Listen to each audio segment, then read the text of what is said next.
Farooq Abdullah is the son of Sheikh Abdullah, is a doctor of medicine and has served as Chief Minister of Jammu and Kashmir on several occasions since 1982.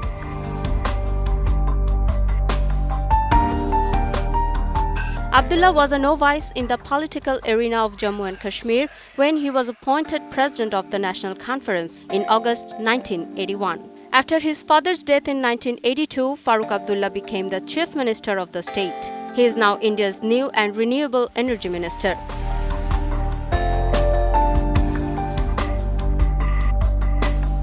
At present, his son Omar Abdullah is running the show in Kashmir as Chief Minister.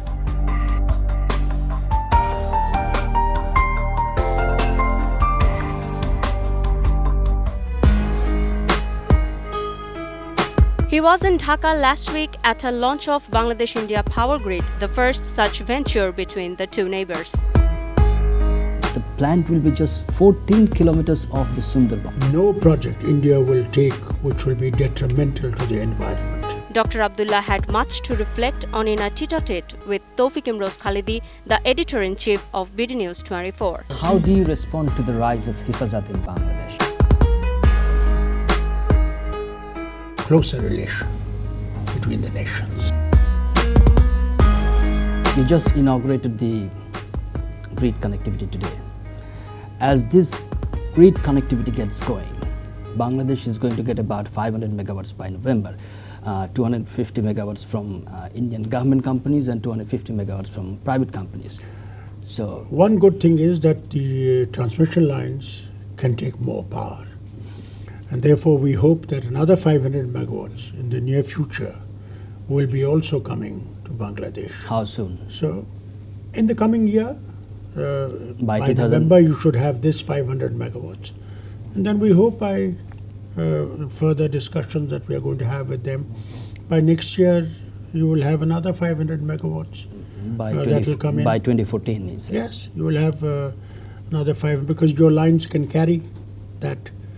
And that is a good thing because we feel that power is essential. What is the capacity like? Can it carry more than this 1,000 line of megawatts? yours can carry 1,000 megawatts very easily. And I think that is a very good thing. And if further talks between India, Bhutan and Nepal mature, then you will get much more for the future. Because a lot of projects are coming up in these states. So are you talking With about, India so are you talking being about part the of it. possibility of an early implementation of what we call is South Asian power grid? I don't know how soon that will emerge, but we are also hopeful that it will emerge as rapidly as possible. Do you think it's Because possible we think that it's a very important thing. that Energy bridges- is essential for your country, it's as essential as for us. Because that is how people will be working. There will be more factories, there will be more people at work, and the country will prosper. So do you think this grid can connect producers like Bhutan and users like Bangladesh and India? I think in it will one work. grid? Yes, it will work. I'm quite confident that negotiations on this will start very soon. And I think something will come out of this which will be positive for your country also.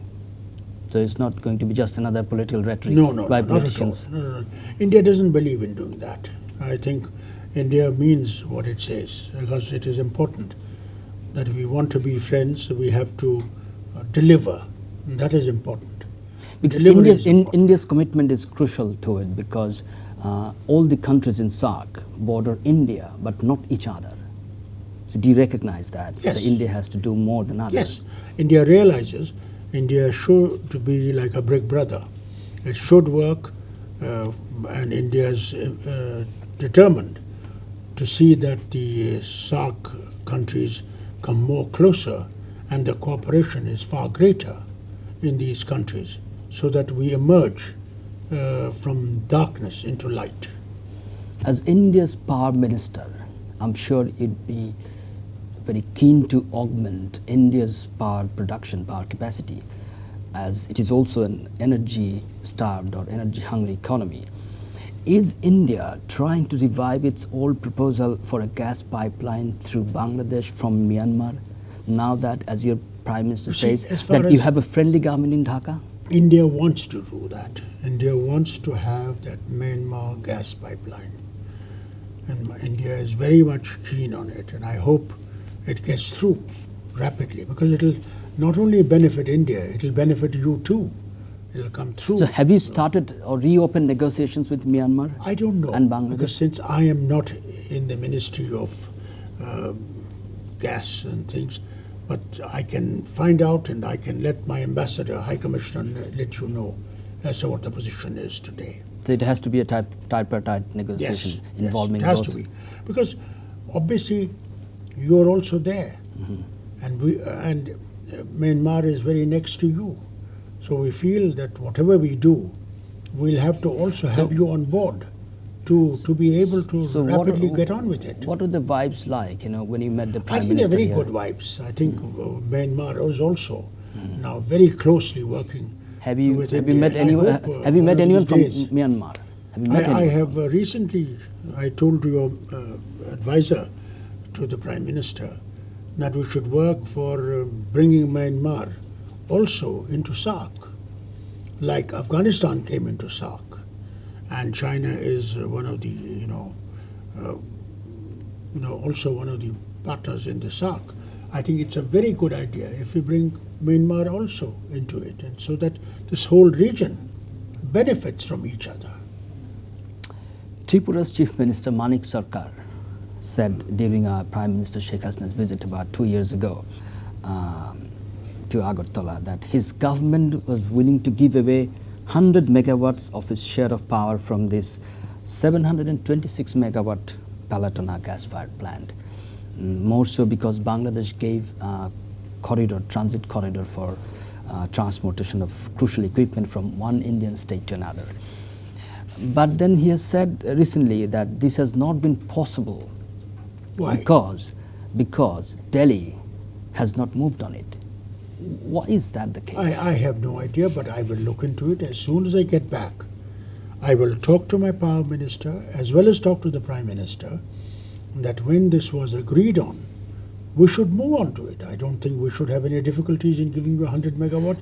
We are giving you so much from here, why not 100 megawatts from here? There is no formal agreement, but the Tripura Chief Minister promised that he would. I think agreement is in the paper. That can be easily done if the Chief Minister says that he has the power which he easily can give. I think we should have no difficulty in that. I will look into it immediately as I get there and convey it to your government also, that we should have no difficulties in giving you this power that is from that side. Turning to Rampal. Rampal has been causing some clamor in Bangladesh for quite some time now. Several major political parties, including main opposition BNP and former President General Ershad, and the rights groups, of course, have been campaigning against it. One of the concerns is that the plant will be just 14 kilometers off the Sundarbans. I think I can assure your all opposition parties that as far as any project that India is going to make, no project India will take which will be detrimental to the environment, because Sundarbans are also very close to us. It is not only, we share Sundarbans, both the countries, and nothing will be done. See, this is the tragedy with us. Sometimes these things are taken to such a level to create a hype so that people start, doubting each other. That is why I want to clear one thing. Nothing will be done. India will not do anything which will in any way be detrimental to the environment of Bangladesh or its own nation, because we are also building huge modern plants of coal, clean coal plants. And if they were going to be detrimental, we would not build them. 60% of Indian power comes from coal. We would not build them. And our maximum import is coal nowadays. One of the constituents But we perhaps import is one coal. reason that coal power is being scaled down in developed countries is that they have proved to be dangerous despite detailed impact studies or impact assessments, due diligence and contingency plans. But it's simply very confident about endorsing Rampal. I am quite confident that India will not do anything that will harm your environment or that of Sundarbans. But this anti-Rampal campaigners say, even in India, there are guidelines set by the Environmental Department, as well as there's a directive. Minister, and Rajan. Yes, and there is a directive from the High Court. That's what they're saying in Bangladesh, that there cannot be any coal-fired plant set up within a certain area of any forest. They said the Indian limit is about 20 kilometers. Is that true? No, I don't think so. I think what is the situation? Let me be one thing very clear about it. Earlier technologies that were there were different to one which has now come into it. The new technology is far more cleaner and far more efficient than the ones we had earlier. And that is why the people's misunderstanding is from the earlier coal plants that had so much of pollution around that they were scared about it. Things have changed. And I would like to suggest that those who are complaining so much, I would ask them, please go to Rome, which is so populated, and they have a clean coal plant going on there, which they should see, and they will realize that if Rome can do it, why not us? The Bangladesh government says that low sulfur coal to be used for this plant, Rampal plant, will be imported from Australia, South Africa and Indonesia. Like we do. We are also doing the same thing. No different. But some we are also importing from Australia, Indonesia and South Africa. That's quite expensive. But opponents of this plant say, or they're arguing now, is that eventually the low quality Indian coal will make its way to the plant. Not at all. Not at all. Sure. Do you give this guarantee? Can you assure these protesters? You see, the tragedy is that some political parties live on creating misunderstandings and creating divisions. To them, I would say, as an Indian, that please build bridges rather than destroy bridges. Time has come when we must trust each other. Otherwise, there is no hope in hell. We cannot go anywhere else. The question is, we can change friends, we cannot change neighbors. Therefore, either we live in understanding each other, helping each other, or we live in animosity and see that our people suffer. Our aim is that we want to live in friendship, and not for just short-time friendship, but eternal friendship, so that we can develop to an extent where there'll be boundaries will be there. You'll be Bangladesh, we'll be India.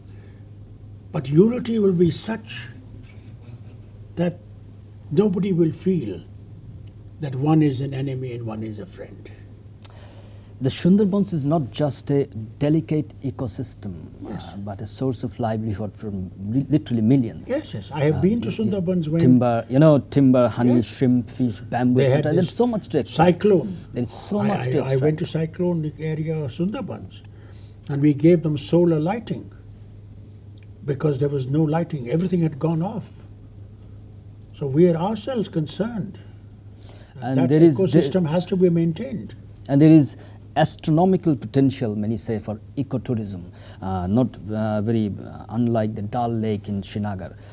Would you, well, some people ask, why would you endorse such a project on its banks? Would it be a fitting legacy for the son of I think Shere India Kashmir? would never do something For the which son would of the not Shere benefit Kashmir. you, but would hurt the environment of the nation. Not at all. If India felt that this was going to be detrimental, I can assure you, India would step back immediately. Immediately. One last question, that's on politics. Is India committed to promoting sustainable, secular democracy in its backyard? in its neighborhood, especially in India. especially in Bangladesh. In its neighborhood, especially in Bangladesh. And do you see a threat to India's secular democracy itself posed by BJP's comeback bid with Narendra Modi leading the charge? First of all, let me tell you that both our nations have population which is of different religions. In your country, you speak the same language. In India, we speak multiple languages. We have multiple religions. We have multiple cuisines. We have everything different. The north is different to south. East is different to the west. But only one thing joins us. That is hope. That we all can live together. That we can all progress together. And that our religions will grow together. I don't see difference in gods. My Allah, we say, is Rabbul Alameen. He's God of all the universe, of everything. Whether you accept it or not. Hindus call Ram, they say Vishwaka Ram. He is world's Ram. So I don't see differences in this. We pray towards Mecca, they go to the temple. The God is the same. They see him in different shape. They see him in different color. And to protect this, what God has given us, we need to be secular. We need to grow in that spirit that God created all of us. And it is our job to see that all survive and all benefit. And that is what Bangladesh has to do, and that is what India has to do. We are afraid, and we'll be very frank, we are afraid at times when there are parties which go on to religious segments. Yes, we are afraid. And if something like that emerges here in Bangladesh, it will be dangerous for you, and your danger will be our danger. And if we have something like that, it will be your danger too. Therefore, we both nations have to work and see that secular parties grow and that they continue to hold to this fabric so strongly together that none of the storms that may come can in any way damage it. Do you follow developments in Bangladesh? Yes, I do. I have. Then how do you respond to the rise of Hifazat in Bangladesh? I think the rise is because expectations of people are much greater than one can do. And therefore, when one is not able to fully do that at that speed that people want, there are tendencies, and vociferous tendencies start emerging, and they use religious slogans, and then suddenly the whole connotation changes, and they try to, this innocent man who's on the road, who's the voter, they try to convert him into the wrong direction. So what would be your advice to secular forces in Bangladesh to fight these people? I would beg them from the bottom of my heart